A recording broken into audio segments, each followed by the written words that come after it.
নমস্কার বন্ধুরা, আমার হোম কুকিংয়ে আপনাদের সবাইকে স্বাগত। আজকে আমি চলে এসেছি আবার একটি নতুন রেসিপি নিয়ে। তো ভিডিওটি কথা স্কিপ না করে পুরোটা দেখার জন্য আপনাদের কাছে আমার একান্তভাবে অনুরোধ রইল।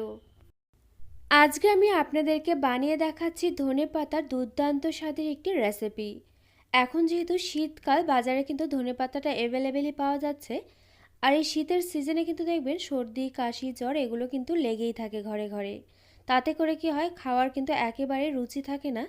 তবে এভাবে যদি ধনেপাতার রেসিপিটি বানিয়ে আপনারা গরম ভাতের সঙ্গে পরিবেশন করেন, দেখবেন এটা খেতে যেমন দুর্দান্ত লাগছে তেমনভাবে কিন্তু মুখের স্বাদও বদলাবে আর মুখেও কিন্তু রুচিও ফিরে আসবে।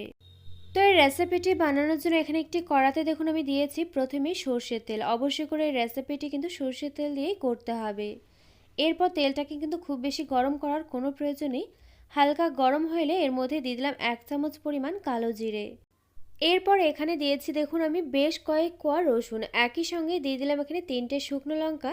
এখন এই কালো জিরে, রসুন আর শুকনো লঙ্কাটাকে প্রথমে একটু নেড়েচেড়ে নিয়ে খুব ভালোভাবে ভেজে নিতে হবে। এগুলো যখন ভেজে নিতে নিতে এরকম অনেকটাই কালারটা চেঞ্জ হয়ে যাবে, হালকা লালচে রং ধরে যাবে, তখন এর মধ্যে আমি দিয়ে দিলাম দেখুন 2টো কাঁচা লঙ্কা।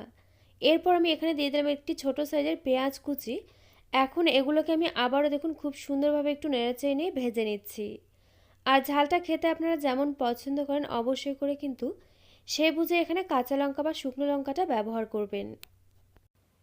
এখানে কিন্তু দেখুন সমস্ত কিছুই আমার নেড়েচেড়ে নিয়ে খুব ভালোভাবে ভেজে নেওয়া হয়ে গিয়েছে।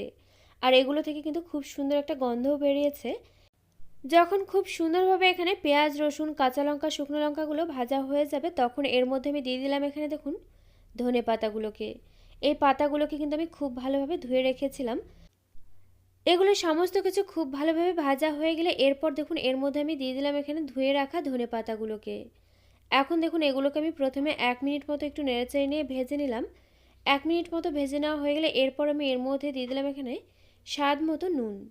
নুন দিয়ে এখন আমি উনুনের আঁচটা হাই ফ্লেমেতে রেখে আবারও একটু সময় এগুলোকে নেড়েচেড়ে নিয়ে ভেজে নিচ্ছি। তবে এই ধনেপাতা কিন্তু ভাজতে খুব বেশি সময় লাগে না, এগুলো কিন্তু অল্প সময়ের মধ্যে দেখুন খুব ভালোভাবে ভাজা হয়ে যাবে। আর এই পাতাটা কিন্তু খুব ভালোভাবে ভাজা হবে, তবে কালারটা কিন্তু এরকম সবুজ অবস্থাতেই অবশ্যই করে নামিয়ে নেবেন। এতে করে কি হবে, বাটা বা ভর্তাটা কিন্তু খেতে অনেক বেশি টেস্টি হবে। তার মানে অতিরিক্ত লালচে করে বা কড়া করে কিন্তু এই পাতাগুলো ভাজা যাবে না। এগুলো ভাজা হয়ে গেলে দেখুন আমি নামিয়ে নিয়ে খুব ভালোভাবে একটু ঠান্ডা করে নিয়েছি। এরপর দেখুন একটি শিলনোড়ার মধ্যে আমি সমস্ত কিছু এখানে নিয়ে নিচ্ছি। এখন এই সমস্ত কিছুকে আমি শিলনোড়াতে খুব ভালোভাবে একটু বেটে নেব। তবে এই বাটাটা কিন্তু অতিরিক্ত মিহি করে বাটার কোনো প্রয়োজন নেই। একটু কিন্তু দানা দানা ভাব রেখে বেটে নিলেই কিন্তু এটা খেতে আরও অনেক বেশি ভালো লাগবে। আর আপনারা কিন্তু চাইলে এগুলোকে শিলনোড়াতে না বেটে মিক্সিং জারেতেও বেটে নিতে পারেন, তাতেও কিন্তু কোনো অসুবিধে নেই। তবে চেষ্টা করবেন এভাবে হাতে করে শিলনোড়াতে বেটে নেওয়ার। এতে করে কি হবে, এটা কিন্তু খেতে আরও আমার মনে হয় অনেক বেশি টেস্টি হয়। তো এখানে দেখুন একটু দানা দানা ভাব রেখে কিন্তু আমি সমস্ত কিছুকে খুব ভালোভাবে বেটে নিয়েছি। আর এখানে কিন্তু ধনেপাতার বাটা বা ভর্তাটা একেবারে রেডি হয়ে গিয়েছে। আর এটা কিন্তু গরম গরম ভাতের সঙ্গে পরিবেশন করার জন্য একেবারে রেডি হয়ে গিয়েছে। এই রেসিপিটি আপনারা একবার এই পদ্ধতিতে বাড়িতে ট্রাই করে গরম গরম ভাতের সঙ্গে পরিবেশন করুন। আশা করছি এই পদটি থাকলে কিন্তু আর অন্য কোনো কিছুর কোনো প্রয়োজন হবে না।